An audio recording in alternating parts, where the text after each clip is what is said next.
Hey there, this is the Tech Check for Quality Digest Live for February 19th, 2016. Got a big show for you today. I'm going to be covering a story for you on reliability engineering, what reliability engineers do and how they help to improve quality. We also got a great tech corner for you today from our friend Rob Bellinger of Olympus, and Rob and Dirk are going to be looking at some new Olympic products. So guys, what are you looking at today? That's a good question. Rob, what are we looking at today? We have the new BX53M upright metallurgical compound microscope. Okay, we're going to be looking at this and also Stream And software a as new well, right? version of Stream software that kind of melds with this tool. Okay, well that's great. So be sure to catch up with us in about 10 minutes at the top of the hour, and we'll get to Tech Corner about 20 minutes after the hour. See you then.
This week on Quality Digest Live, are we suffering from too much ludicrous speed in our communications? Plus, why a regard for reliability should be a part of every decision you make. That more when we come back.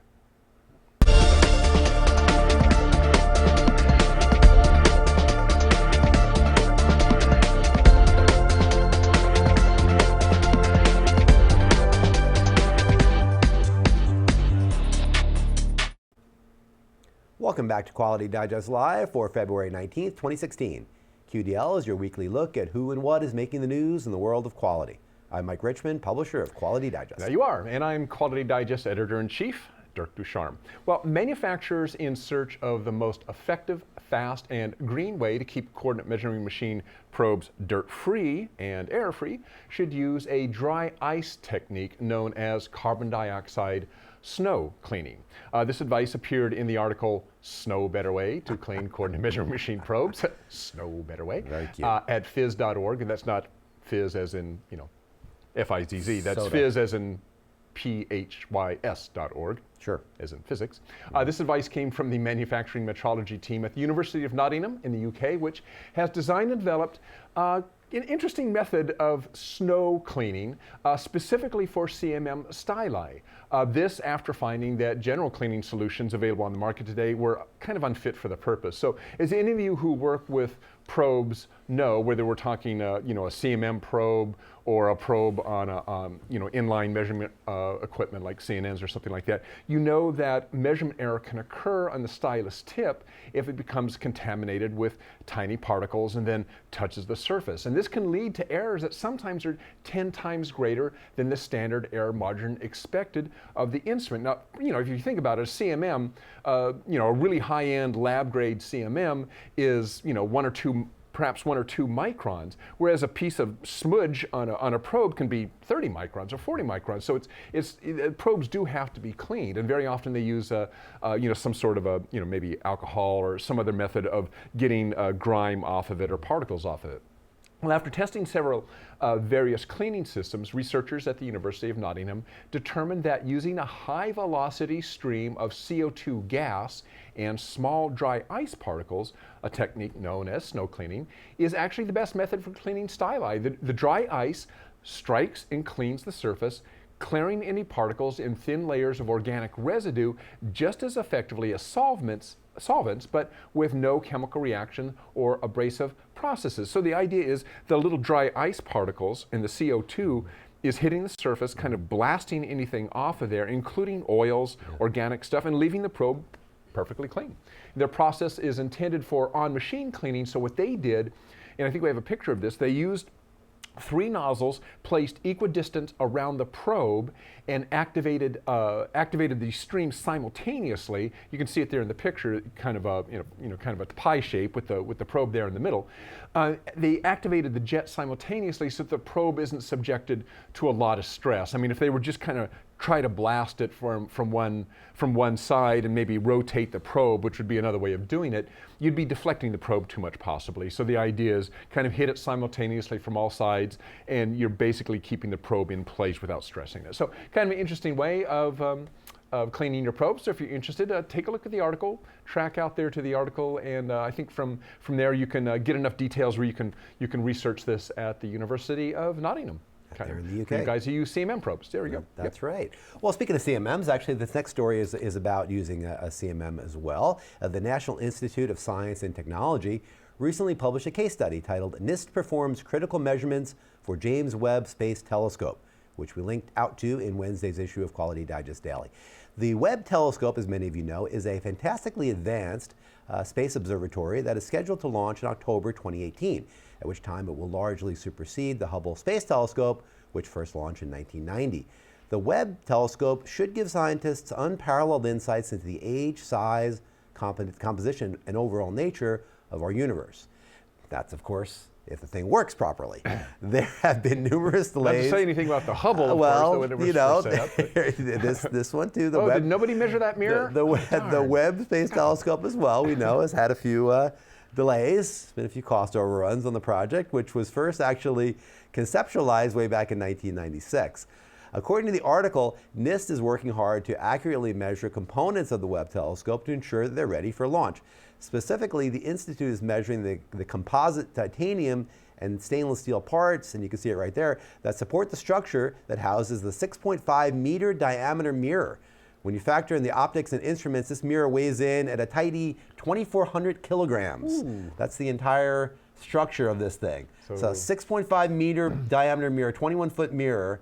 2,400 kilograms. 2,400, 6,000 pounds. Yeah, 5,000, 5,500 pounds, yeah. That's a big sucker right there.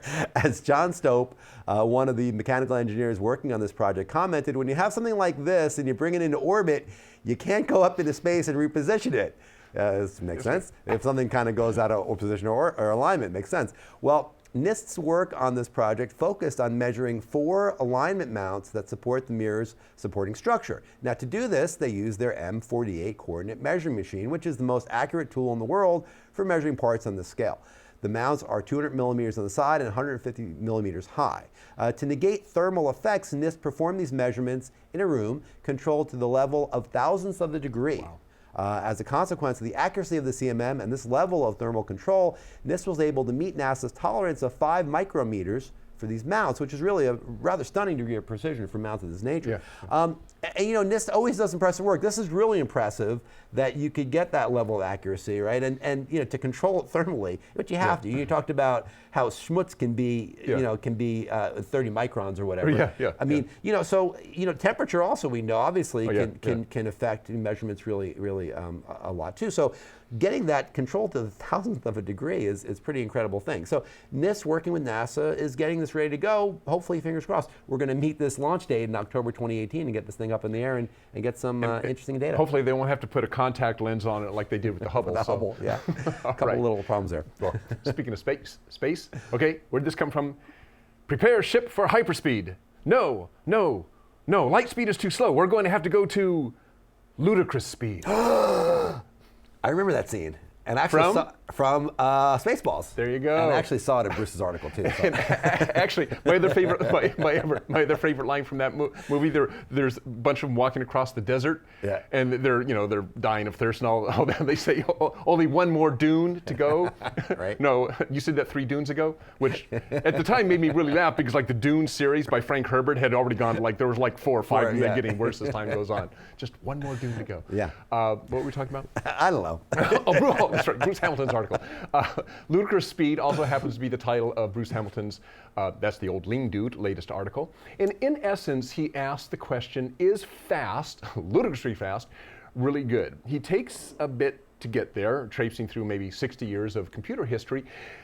But what he asks makes a lot of sense, particularly when you think of lean and its reliance not only on good data, but on social interaction. It's the last bit we kind of forget about sometimes, and technology kind of takes us away from there. This, and what he's talking about, this is really where computer power really works against us. And let's look at a couple things that Hamilton points out. I mean, I think the most pithy statement is when Hamilton says, there is a paradox in the lack of connectedness that has derived from this ludicrous speed of information flow. An increasing number of persons labor under the delusion, for example, that texting is talking to someone. Mm-hmm.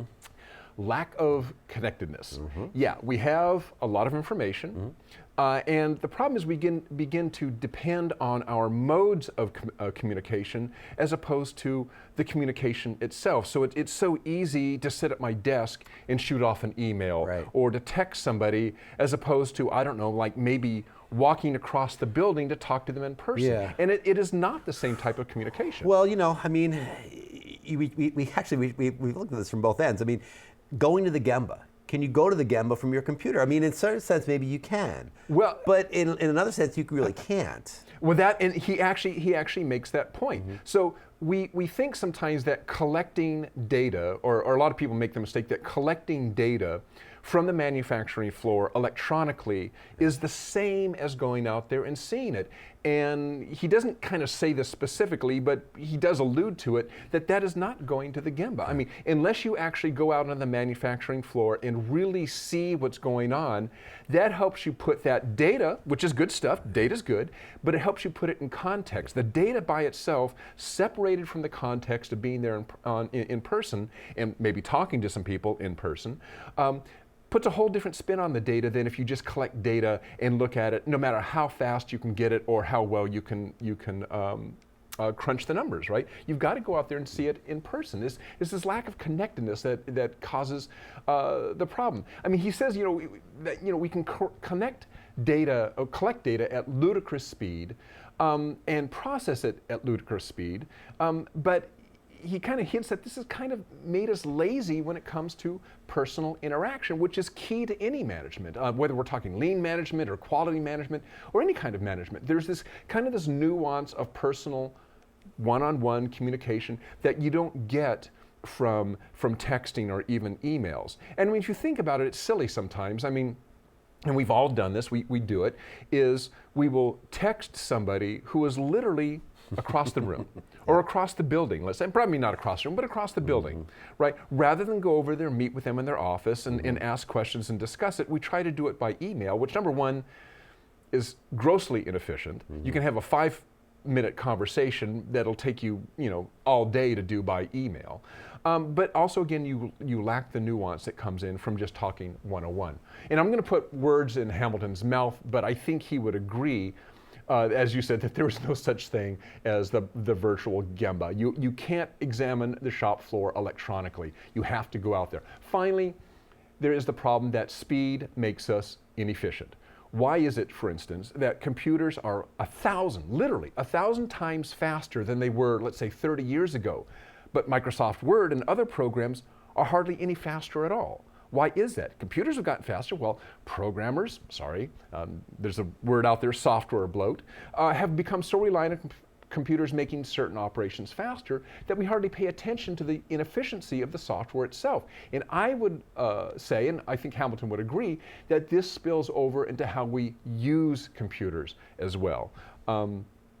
We depend upon their speed, and because we think we can do things faster using a computer, we get lazy in other forms of of getting jobs done, which on the one hand is good. Some computers do save us a lot of time. They can lead to a more lean operation, but when you start to rely on them and get away from the personal interaction, then you actually in many cases are going to slow things down. I mentioned email. That's probably the biggest abuse of time in many instances that I can think of with computers, where, like I said, a one-day conversation by email, which you could probably deal with in 5 minutes if you just went across the plant, talked to the person, and got it dealt with.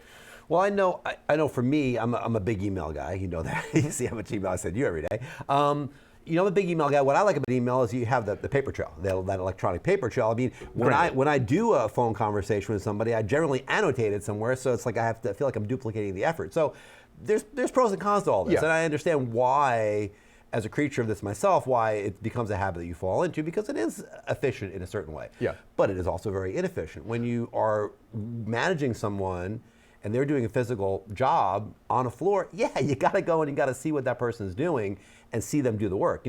They've got to show you the work, just like in 8th grade algebra, right? They've got to show you the work, not just get the answer, right? So I mean, that's really important to do that. Well, I think you bring up a good point. I think, particularly with communication, and I think that's where I got kind of hooked into this idea, is you've got to stop and think, how is this communication best dealt with? Is it best dealt with in person, or is it best dealt with and documented using email? And I think sometimes we just fall back on email. I mean, we're sitting at our desk, we're already there, so we just type in an email and send it out without stopping to think, well, maybe it'd be better if I called the person. Even if I can't visit them, I can call them in a phone conversation. Same idea. A lot of times there's just a lot more there than you get from an email conversation. So the upshot of this is we may be able to communicate at ludicrous speed, but sometimes we get absolutely nothing done. So what you're saying is we're going nowhere very real fast. Exactly. Well, Deming would appreciate that. He said something similar to that, I think, at one point. Well, thanks, Eric, and thanks, Bruce. Bruce always has good stuff. We like Bruce. Bruce is a good guy. He's got a great perspective on this stuff. Really, really good experience. So check his stuff out. All right. Well, Make Reliability a Part of Every Decision by Fred Schenkelberg appeared in Wednesday's issue of Quality Digest Daily, one of our relatively newer columnists here at QDD. Well, Schenkelberg is a reliability engineer, and a reliability engineer, as many of you know, he's a guy that goes out and works to ensure that a part or a process or a service performs as specified for as long a period of time as it is specified. And it's often about things like material properties and physical tolerances, things like that. So it's very much an engineering job at its heart. But here, Schenkelberg is looking at this from a different perspective. He's really taking more of a kind of a philosophical take on this, on the concept of reliability in designs. And he thinks that designers really should consider things like marketability and risk and value and customers, and do that as far upstream as humanly possible in the design of their product or their process or their part, whatever it is that they're doing, the service, whatever it may be. Well, he kind of looks at this through a couple of different lenses, and he looks at some existing and well-known improvement disciplines that really talk about reliability in design. And first, of course, is Design for Six Sigma, in which engineers really need to understand the concepts of variation and what variation means in terms of a product life cycle, right, over the course of time, and they need to account for that as they design products. Lean as well, and we were just talking about Lean with Bruce Hamilton. Lean also really needs to take a perspective when it comes to design of waste and consider waste and try to have waste be driven out of a process or a product before it gets onto the production floor, and thereby you're going to enhance the value stream within the organization and ultimately the value delivered out to a customer. Schenkelberg also looks at emerging technologies, where he posits that reliability engineers need an especially negative mindset. They need to consider every single mode in which this new thing can and eventually will fail, and design to mitigate those outcomes as much as possible. And mitigation really, strategically here, is what this piece is ultimately about, because it's really talking about the fact that you can't inspect quality into something. Quality really starts with design, it starts with reliability, and you have to carry that through. Now, in thinking about this myself, I mean, to me, reliability engineers are quality personnel. I mean, they have a quality function, that's what they do. They help to ensure that whatever it is that they're working on, again, whether it's a product or part or service, process, whatever it is going to be reliable. It's going to do what it's supposed to do. So to me, those are quality people. And when I think about quality problems in organizations, what's the thing that we hear about a lot is a silo mentality. And reliability engineers, design professionals especially, really have a silo mentality in many cases. They're not brought into the process. They're not brought into the sales or marketing process. They're not brought into the customer care process. They're not brought into the marketing of the thing, right? Or the strategic imperative of why are we designing this thing. And many times what happens is very backwards. Many times what happens is the designers, the engineers design a great thing, and then they find a market for it. I mean, Apple would do that very successfully, but not everybody can do that. And what's more efficient for the rank and file companies is you really design with the outcome in mind. You say, okay, well, we're not going to just design this thing because we can. We're going to design it and craft it very carefully from the get-go to make sure that it's reliable, that it's going to do what we want it to do, and it's going to have a place in the market. So you want to wrap those reliability people and those designers into your process from the very beginning, and have them talk to the management, talk to the quality professionals, talk to, again, the sales and marketing team, talk to the customer care people. Right. See what the problems really are and design that in, because again, we know how difficult it is to have to inspect quality into something after it's already designed and after it's already in the market. So design it so it doesn't have those problems. Well, yeah, I mean, from my understanding, the reliability engineer should have an overview of the entire cradle to grave product life cycle. But from what this article is indicating, from my reading of this, he's talking about design as being kind of siloed, where it needs to be more engaged with that. Right, exactly, yeah. But it doesn't happen that way all the time. Okay. And that's kind of a problem, is that you need to have this conception going in and right away, because that way, again, you're going to save a lot of money. I mean, from a lean perspective, we know how much redesign and rework costs, right? So if you, for instance, in modeling, don't take that into account, right, and you have to then redesign something or reship it, whatever it may be, it's going to cost you a lot of money. Right. So the idea is you design that in, obviously we know this, and that you won't have those problems down the line, hopefully. And so, and you bring the reliability engineer in at the beginning. To trace that whole thing through, and make sure that the design people and the reliability people are working hand in glove, so that these things don't become problems. Because once they're a problem, again, we know once they're in the product or the process or whatever it is, and it's manufactured and it's out in the world, it's much more difficult to walk that back and make that better. So you want to have that upstream as much as you can. I think Okay. that's what Schinkelberg's Cool. saying. That Good stuff by Schinkelberg. Really good stuff. Right. All right, well now, it's going to be time for our Tech Corner, and with us in the studio today is Rob Bellinger of Olympus. Rob is going to show us the new BX3M microscope group, I believe that is, from Olympus, and the new Stream software that goes with it. So Dirk and Rob, take it away. Thanks. Okay, Rob, so the B3X? BX53M. BX, I don't know why I can't remember. BX50, okay. Yeah, so so this looks kind of like a manual microscope, actually. Yeah, this is our upright compound metallurgical microscope. This setup is a manual stage and manual focus. We can upgrade it to add motorization. The key features in the new setup with this microscope is a little bit smaller frame design, a little smaller footprint, but it's the illuminator and the nose piece and the integration of everything. So everything is encoded now through the illuminator for different observation methods. The nose and piece, by encoded, you mean as you change it, it can report digitally back to the software? Okay. Back to the frame and to the software if it's connected, of course. Okay. The nose piece is also encoded, so when you change the objectives, it's keeping track of the calibration and the magnification you're imaging at or taking pictures of. The system can be ran through a hand switch. Oh, okay. And it's going to give you updates of which observation method you're on, which objective you're on, and give you some control over some of the lighting for intensities. And it also has hotshot buttons down here, like function buttons that can be interfaced with the software. So you can program those to do specific features like snap a picture or turn a light intensity up or down, different things like that. The frame itself has a built-in light intensity manager now as well. So if you're not using a software interface, you're just using it manually through eyepieces, no digital cameras, you can run the light intensity manager to control light intensity at different objectives, magnifications, and different lighting sources or different lighting techniques.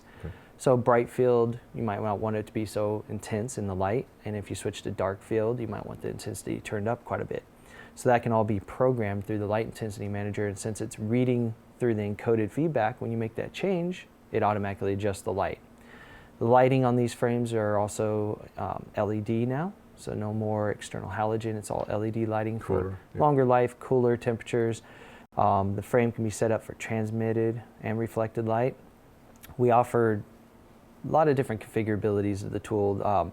You have a 4-position mirror turret system if we want to, that can give you more observation techniques, maybe even fluorescence imaging. So it's kind of an all-around tool for imaging techniques, so we can bridge a gap of different samples. And it's kind of a workhorse microscope for a huge sample range. Coupling it with the digital camera system and our new version of Olympus Stream 2.1, it now interfaces with this microscope. It's going to read in all those encoded features, so your bright field or if you're in dark field imaging. A lot of benefits to that. Some of those benefits, if we can look at the software here, we can run... We're looking at a PC board, it looks like here.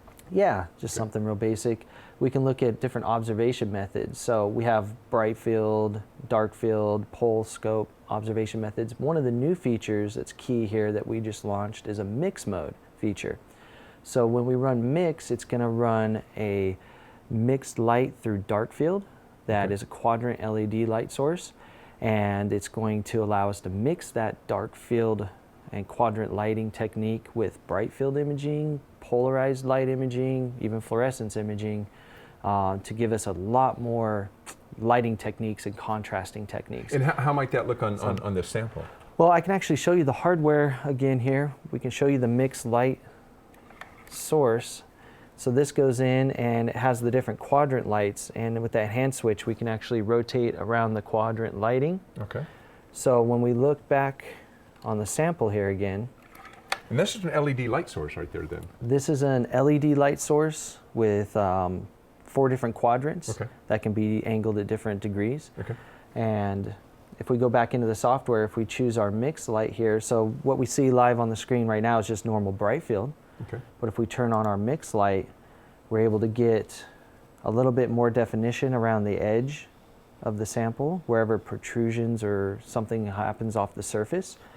And we can also turn on that quadrant right from the software here. So we have a full microscope control interface tool window, they call it here. Oh, to the right there, I see. Yeah, Okay, yeah. and this allows us to turn that quadrant on, and we can rotate the lighting around. So as I click here, you can see that I can change the angle of lighting. So this gives us a lot more contrast at different sides and angles of the sample surface than we'd get with just normal bright field lighting. We can also switch to mix into different lighting techniques. So now if I switch the mirror turret up here to polarization, you can see on our sample now things highlight that are a little out of phase, and they really glow like the contaminants on the surface. But we lose a lot of the background information. Well, we can turn on our mix again with our observation method here, and we can get the best of both imaging techniques. So we not only have polarization and showing the highlight of the particles on the surface that we just don't see clearly enough in bright field, but we also get all the background information from our lighting from the mix mode. Okay. So it's a great new feature to mix with all of our imaging techniques. And some of the other new features in the software, we have the ability now, let me switch back to bright field. And the software is going to automatically notice we switch back to the bright field observation. We can run mix with bright field. One of the new features built into the software is one of our new processes. For a manual stage like this system here, we can do what's called instant MIA stitching. So if we hit start on this, this allows us to manually move the stage to different points. So you're manually adjusting, just manually moving the stage. Just translating the stage here. with the manual knobs. So I'm moving in X and Y. And as I move, it's going to stitch together the image. And it just notices the translation of the stage movement. And once I'm done, I just hit stop. So at the same magnification, you're basically creating a larger field of view, essentially. Acquiring a nice large field of view so you can do more imaging techniques on it in the software for measurements across a large area, or just to get a larger picture of the surface in a certain imaging technique. One of the things that's new with the software as well, when you capture an image or take a picture, it's going to prompt the user, has the option to prompt the user to record all that information. It won't be able to record some of the manual information, like if you're running certain filters that you push in, or what your aperture or field stop is set to. So you can actually come in here and select what it is on the frame. This plays a big role in one of the next features I'll talk about too, the kind of recalling this information. So it allows you to select that. We hit OK, and it shows our stitched image overall. It's still calibrated, so we can go in and perform manual measurements, circle to circle or point to point measurement. That's all built into the Stream software, of course. But say you want to take this image, and if your microscope is set up in a different imaging technique, let me go back to a live image real quick. You can see that we're looking at a completely different imaging technique, different magnification. But if you want to go back to this image and apply the technique that was used to capture this image, you can use a new feature called Restore Device Status. So we select this, and it's actually going to show us everything that this image was taken with. The target status for certain of the encoded mechanisms, and if it was motorized, it would automatically switch those. But since they're encoded, I have to manually rotate the objective, switch back to like the 10x objective, and now we can see that this switched to a check mark. I have to change my observation method back to bright field as well. So once I set that, all of it's configured.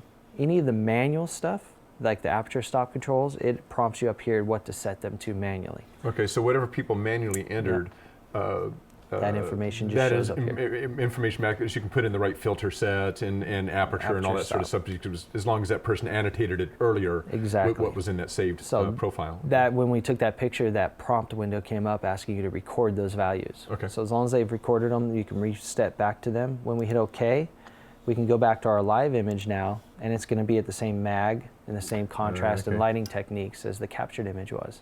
Okay. So that's a really nice feature for restoring and getting another image on a sample using the techniques that you'd already captured with. And these are new features on this version of Stream? New features in this version of Stream 2.1, and with the encoded interface of the BX53M microscope. So the microscope control and light manager control is all through the software as well when it's connected. The connectability of the microscope has been simplified. It's just a USB connection to your computer system now, and our newer cameras are also USB connections. And as you make changes to your hand control down here, those are reflected on the software as well. It reads from this? Yes, so either way, and those function buttons as well can be programmed. So if I wanted to reduce my exposure with the function button that I programmed, or increase the exposure by pushing the function buttons, and then I can take a picture is what I programmed function 3 for. So now it takes a snapshot of that image. That's all controlled through the hand switch. You can also go back to my live image here. I can show you. You can turn on and off the mix observation right from the hand switch. So you can get that quick reaction. Okay. And it also gives you a display of what cube and what observation method you're in at that time. And kind of the industries that are typically using this product and this setup? Sure. Since it's a kind of a workhorse microscope with all the different imaging capabilities and techniques, from fluorescence to just DIC or bright field, it's a big range of different techniques, like everything from semiconductor to metallurgical, looking at metals, grains, carbon fibers, different structures. You got printed circuit here that you're printed circuit, yeah, circuitry. To medical device, so stuff that needs a little bit higher magnification, a little higher resolution with compound objectives, many different imaging techniques, transmitted light, so you could look at glass substrates or transparent substrates. And I think you said with the BX53, right? BX53. BX53 that it makes a good, and I hope I'm using the right term here. The microscope by itself is a good entry-level microscope if you want to be able to expand and add on more and more features. I mean, the ability to add motorized stages and so on and so forth. I mean, it's a good building block to really to start with and be able to add on and add quite a few different features, right? Yeah, absolutely. It's a good point to bring up. If you just start with bright field imaging and you want to add the mixed mode feature, it can be added to the frame later on. You can add the camera system to it afterwards. You could add in encoded Z scales, so where the software can read the Z drive, and our software has the ability to stitch the images together in Z. And if you have that encoded Z, then you can render the three-dimensional images in our software and do that height data measurements. So that's all add-on options. Motorized control can be added on at any time. Different objectives, different illumination methods like fluorescence could be added to the system later on. So you're right, it is a great building block. Most of the time we'll customize the tool and get the right illuminator, knowing where you might want to grow with the system as well. Okay. Well, Rob Bellinger from Olympus, the BX53 and Stream 2.0? 2.1. 2.1, okay. All right, Rob, thanks. All right, thanks again, Dirk. All right, back to you, Mike. Well, again, as we just heard, that's the BX3M series, specifically the BX53M microscope and the Olympus Stream 2.1 software to go with it. Dirk, nice job with that tech corner. Thanks, Mark. Mike? Rob? Rob, Mike, I'm Mike, that's Rob. Thanks, guys. And Rob, great job there with that. All right, well, that's our show for today. Thank you all for joining us. We want to remind you or let you know that we have a webinar coming up. Dirk, you know about this. Yes, we do. Next week on Tuesday with TÜV Delta Audits transition successfully to ISO 9001 2015 and ISO 14001 2015, hosted by Dirk right here and presented by Gurdeep Mahal of TÜV. So it's coming up again on Tuesday the 23rd at 2 p.m. Eastern, 11 a.m. Pacific. Keep an eye on your email for that one. You'll see an invite. If you haven't done it already, you can go out and register and check it out. There you go. All right. Well, thanks all of you for joining us this week for Quality Audio Live. Thanks for Rob Bellinger from Olympus for dropping by the studio. And you all have a great and fantastic weekend. And we'll see you next week. So.